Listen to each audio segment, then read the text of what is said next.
we are all finished up. We got the cam in, got the Cordis Performance low side fuel system installed, which you can see some of it back there. It's all nice and hidden. Got everything ready. We did put some ethanol fuel in it. It's the first time it's had ethanol in it since we did the Pro Charger, because we should have enough fuel system in it now to, you know, probably run up to E50, E60 with the meth nozzles already in it. Cody here did a good job. Just Tune's brand new shop. Check this out. Got the dyno going in right over there.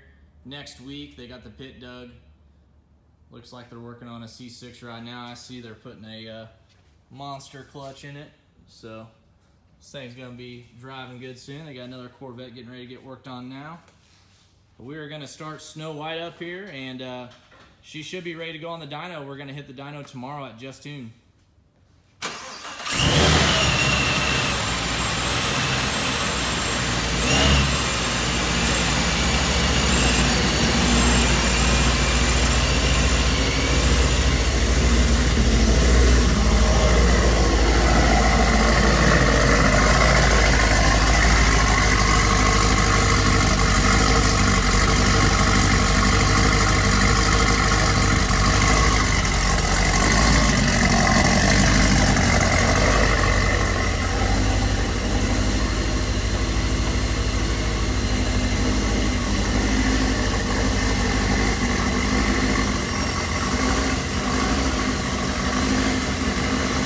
Car sounds really good. It's very tame, not a very big cam, which is good for the Pro Charger. Should make pretty good power. We're thinking probably around 1,000 to the tire.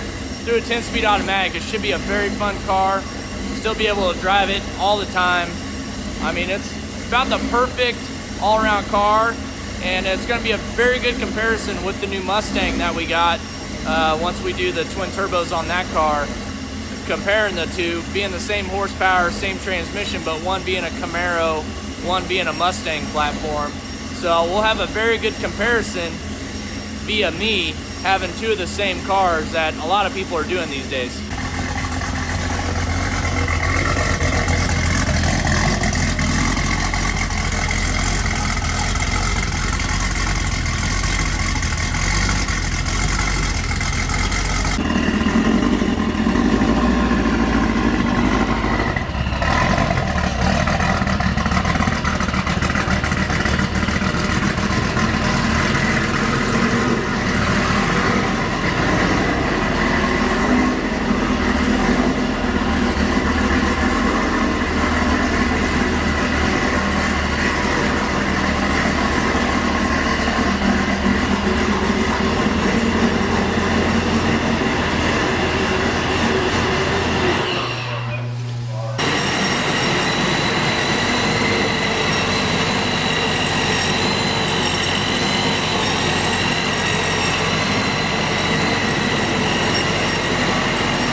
As you saw, we did take SnowWhite to the dyno a little bit earlier today.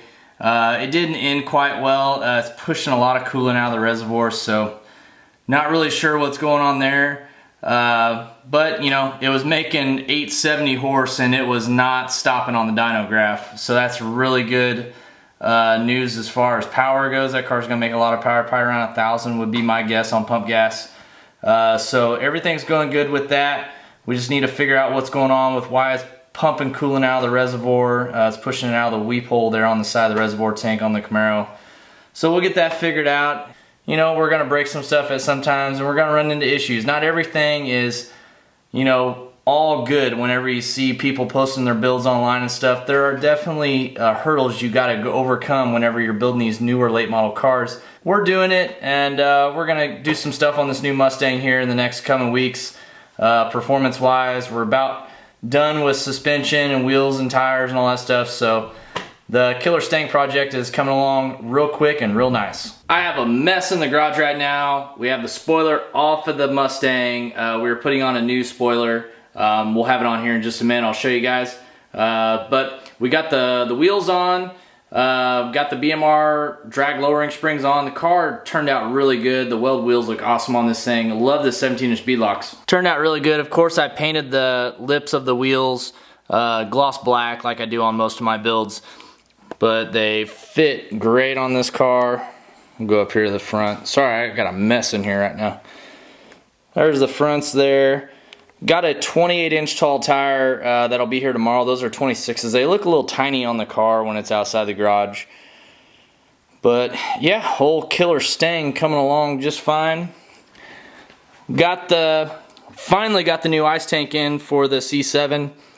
No corners cut fabrication came through for us. Had dash 16 bungs already welded on, so that way we can screw our push lock fittings on. Not have to do any more hose clamps or anything like that. Looks real nice. It's also got a rule pump inside the tank that's going to feed the EMP pump right there. So we're going to have a lot of water going through the C7. So I'm actually working on this too, and then taking breaks and going over here and working on the Mustang. Want to thank Carlisle Racing for the deal on the wheels. They had these in stock, and they had them to me in 2 days after I ordered them. You can't beat that. But let's go ahead and finish this spoiler install right now. As you see, we got the blackout panel already on the car. I didn't want to do a video on how you do it. There's already a million of them out there. Also the same with the lowering springs. I mean, I can do it, but you can just search on YouTube. There's plenty of other videos out there. Not as cool as me, of course. Yeah, we're gonna go ahead. Let's get this new Foose spoiler installed, and we'll see what it looks like as soon as it's done. Alright, got the Foose spoiler installed. I like it. It's got a little lip on the back of it. Definitely gives it a nice sporty look. Nice and sleek. Actually, for an aftermarket spoiler, and it was already came painted and everything, thing fits like a factory spoiler. It's been probably one of the best spoilers I've put on as far as aftermarket one. I put a couple on the BMWs and man, they fit like crap. This thing, props to Foose Designs for making a nice spoiler thing. Just, man, it went right on like a factory spoiler.